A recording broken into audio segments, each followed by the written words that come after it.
जी अस्सलाम वालेकुम दोस्तों। तो आज ही स्टाइला का एक बच्चा सी पता नहीं खारज जी जिस तरह नहीं वो स्किन दे बन गए निशान जे उस तरह के बन गए जी। ठीक है तो 90 ml 156.25 इंच बड़ा ही मिले तो जख्म दिखा के आ गए रहमत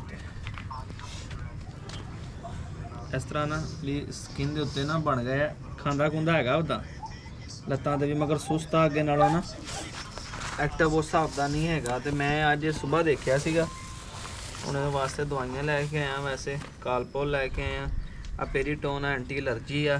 ठीक है एगमेंटन आ ये एंटीबायोटिक आ अड़े जख्म जो बने हैं ताकि ये खुशक हो जाने दे। इधर दिखा उधर की दिखा रहे हैं कैमरा सीधा फड़ हाँ सीधा कर कैमरा इस तरह आहो हुण दिखा सिर्फ लिया गया हथ इत्थे दिखा इदा। ठीक है एगमेंटन आ ए कालपोल आ पेरीटोन आ एंटी एलर्जी। ठीक है खारिश को एलर्जी वास्ते है।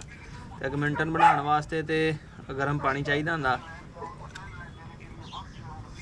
ठीक है उन्होंने कहा जिन्हें वास्ते चाहिए होना गर्म पानी मगर असी गर्म पानी कितों लवेंगे इस करके मैं फिर ना मिनरल वाटर लैके आया।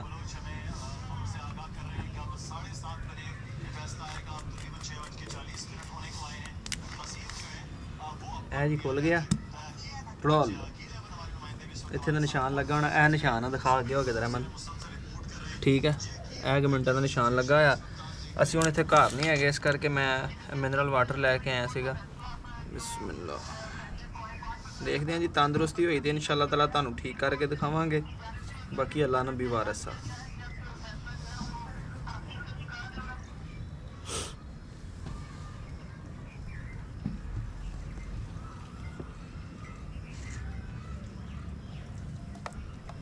यह निशान तक जिन्ना निशान लगना से उन्ना मैं इनू बना लिया जे।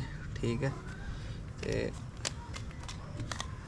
हुण इनू जरा हिला ली अच्छे तरीके ताकि दवाई तो पानी मिक्स हो के शरबत तैयार हो जाए। फिर इनू दिन्ने आ तो इनू दूसरे नालों भी अलग रखना वा एहतियातन मैं सारा सिरप जोड़े दवाइयां ने दूसरे बच्चों भी देनिया वा ताकि उन्होंने भी कोई मसला ना बने। उन्होंने तो नहीं मैं देखा एक फीमेल की हल्की जी पूछते देखा मगर इनके बहुत जख्म जे बने से अचानक दिहाड़ी दे तो मक्खी का मौसम आ तो इनू हुण उत्ते पायोडीन भी लावांगे असी। पायोडीन नालों मैं कहना एम पिंक स्प्रे ही ना मार लीए है ना पिंक स्प्रे मार दे उन्हें मक्खी नहीं रहेगी। पायोडीन मक्खी बनी मक्खी ने फिर खराब करना है। चलो स्प्रे भी तुहानू मार के दिखाने हैं थोड़ी थोड़ी स्प्रे मारते हैं। पहले दवाई पिला लीए। ठीक है यार जी एक मिनट तैयार हो गया। ठीक है पेरीटोन ये 320-30 रुपए दी दवाइयां आई ने 320 रुपए दी। ठीक है तो यह एंटी एलर्जी होंदा सिरप। ठीक है ऐसे हम दोवें सिरप देवांगे थोड़ा जिहा असीं कालपोल भी देंगे ताकि इनके जिसम च थकावट वगैरह कोई दर्द दुर्द होवे उन्होंने भी क्लीयर हो जाए। तो साड़ी हेल्प कर रहे हैं अज वीडियो बनाने च अहमद साहब जनाब। ठीक है कैमरा करके बैठे है उम्मीद है कि तुम सही नज़र आ रहा है। अहमद आया अज लेट आ थोड़ा जहा नहीं तो असीं टाइम ने वीडियो बना लेनी सी मगर फिर भी टाइम ना पहुँच गया दिन की रोशनी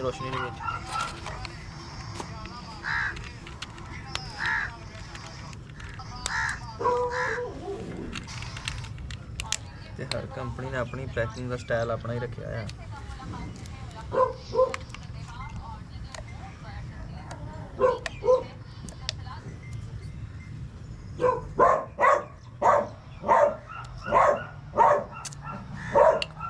सिरिंज ने नाप के देने का मकसद ये होता कि डोज जी है ना वो साड़ी सही पूरी होनी चाहिए है। तकरीबन इनू 2 cc देंगे मैं तक लैके दिखाई जरा कैमरा लगा कैमरा सिरिंज के उत्ते लैके आया नज़र आ रहा है सही। ठीक है यह वेखो जी 2 cc तकरीबन मैं भर लिया जो सही है। ये 2 cc is equal to 2 ml तकरीबन बराबर ही होंगे है। 2 ml मैं भर लिया जो सिर्फ। ठीक है तो 2 ml इन हूँ पिलावांगा। ठीक है ताकि अल्लाह के हुक्म नाल जल्दी जल्दी ठीक हो जाए।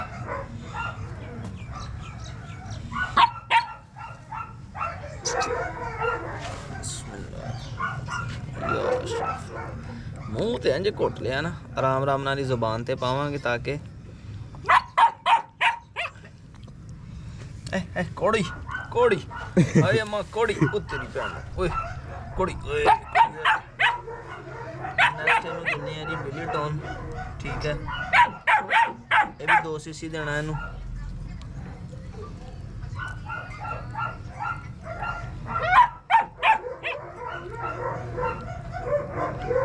ਇਹ ਵੀ ਅਸੀਂ ਨੂੰ 2 ਸੀਸੀ ਦਵਾਂਗੇ ਹਾਂ ਹਾਂ ਹਲੇ ਤੇ ਕਾਕਾ ਹੋਰ ਆਉਣੀਆਂ ਵਾ ਜੀ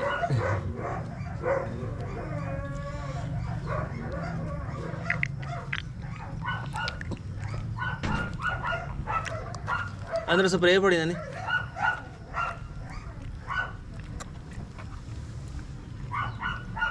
बारी आ गई जी हुण कालपोल दी ये भी इसे 2 सीसी देवांगे ताकि बुखार बुखार का असर भी ना हो क्योंकि बच्चा जो अक्सर बीमार होंदा ना इन्हूं बुखार तो लाजमी हो जाता बाकी खाना पीना ना छड्डे तंदुरुस्त अल्लाह दे कम हो जाएगा जो ये स्प्रे नहीं पिंक स्प्रे खाना पीना ना छड्डे इंशाल्लाह खाना पींदा रहेगा तो अल्लाह दे कन छेती तंदुरुस्त हो जाएगा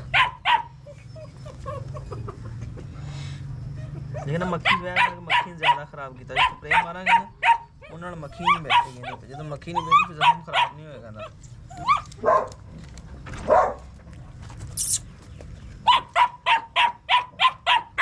बड़ा अच्छा गिफ्ट अमन दी एक तोरी छोटी जी है ना जी सेल वास्ते लाई सी फिर अमन देती मैं अमन गिफ्ट दिता वीडियो लगी हुई है चाहते हैं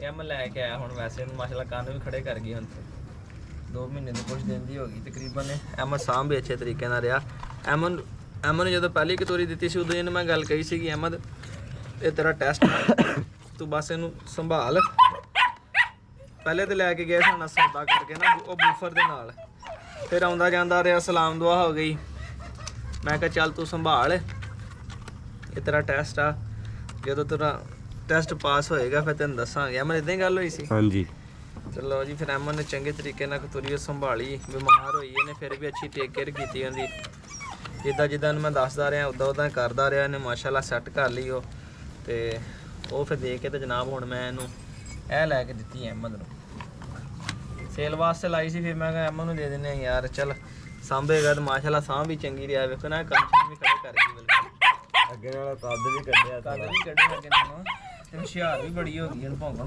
बहुत लग पई भौंकदी अगे भी बड़ा सी हुण अगे नालों ज़्यादा तिखी हो गई है ठीक है जी सिरप असीं इहनूं तिन्ने देते आ एक्स पिंक स्प्रे आउंदी है ए टैराजिन ऑक्सी टेट्रासाइक्लिन ते जेंटेन वायलट ਇਹਦਾ ਫਾਰਮੂਲਾ ਹੈਗਾ ਸਪਰੇ ਜਾਨਵਰਾਂ ਦੇ ਵਿੱਚ ਕੀਤੀ ਜਾਂਦੀ ਹੈ ਅਕਸਰ ਜ਼ਖਮਾਂ ਜ਼ੁਖਮਾਂ ਤੋਂ ਇਹ ਨਾ ਮੱਖੀ ਨਹੀਂ ਬਹਿਣ ਦਿੰਦੀ ਤੇ ਇਹ ਜ਼ਰਾ ਇੱਕ ਦਫਾ ਨੂੰ ਸਪਰੇ ਕਰਨੀ ਤੇ ਨਾ ਹਿੱਲਣਾ ਜ਼ਰੂਰ ਆ ਕਿਉਂਕਿ ਇਹ ਨਾ ਸਪਰੇ ਜਿਹੜੀ ਹੈ ਨਾ ਇਹ ਚੁੱਭਦੀ ਹੈ ਆ ਦੇਖ ਨਾ ਕਿਸ ਤਰ੍ਹਾਂ ਸਕਿਨ ਦੇ ਵਾਲ ਉਤਰੇ ਤੇ ਜ਼ਖਮ ਨਿਕਲ ਜੇ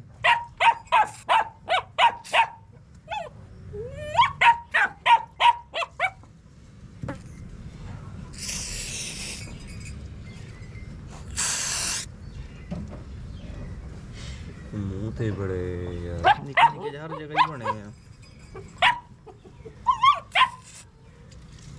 मुंह ते किदा मार पूंछ भी ਜਿਹੜੇ ਬਹੁਤੇ ਵੱਡੇ ਨੇ ਉਹਨਾਂ ਤੇ ਮਾਰ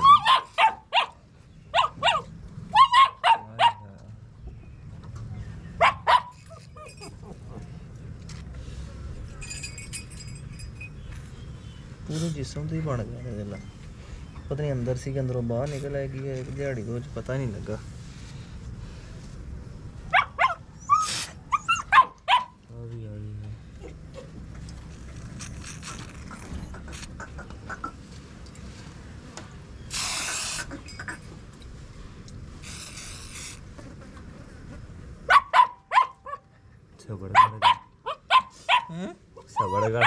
सबर कर गए ना ठीक नहीं बड़े होंगे ਲੱਤਾਂ ਖੋਲ ਲਈਆਂ ਨਾਲ ਹੀ ਸਾੜ ਤੇ ਪੈਂਦਾ ਹੀ ਹੋਣਾ ਨਾ ਸਾਰੀ ਗੱਲ ਆ ਤੈਨੂੰ ਪਤਾ ਨਾ ਇਹ ਚੁੱਭਦੀ ਬੜੀ ਹੁੰਦੀ ਹੈ ਜਾਨਵਰ ਦੇ ਕਰੋ ਨਾ ਭਾਵੇਂ ਡੰਗਰ ਵੱਡੇ ਦੇ ਵੀ ਉਹ ਵੀ ਇੱਕ ਵਾਰੀ ਨਾ ਕਿੱਲੇ ਤੋਂ ਹਿੱਲ ਜਾਂਦਾ ਤੜਫ ਪੈਂਦਾ ਹਿਸਾਬ ਤੇ ਸੀਗਾ ਕਿ ਸਾਰਿਆਂ ਨੂੰ ਪਤਲਾ ਪਤਲਾ ਕਰੀ ਭਾਰਾ ਮਾਰ ਦਿੰਦੇ ਯਾਰ ਹਨਾ ਹੋਰ ਕਿੱਥੇ ਜਾਂਦੇ ਆ ਯਾਰ ਸਲੇਟ ਹੈ थोड़ा कैमरा पीछे करिए जरा।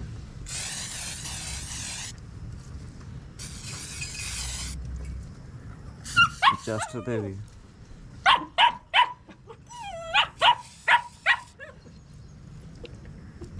बेचारे का समान भी नीला हो गया थलों।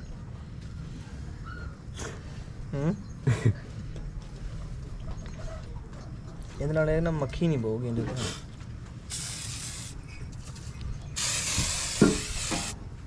रंग ही बदल देता है ना मसाला। ਆ ਸਿਰ ਤੇ ਅੱਖਾਂ 'ਚ ਨਾ ਪੈ ਜਾਏ, ਅੱਖਾਂ 'ਚ ਨਹੀਂ ਮਾਰੀ ਜਾਂਦੀ।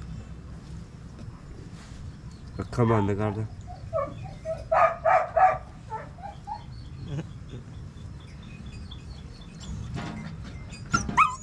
ला देती माड़ी माड़ी वैसे।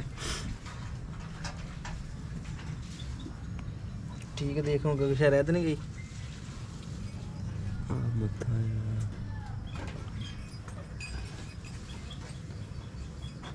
ਆ ਇਹ ਅੰਗੂਠਾ ਯਾਰ छड़ दरा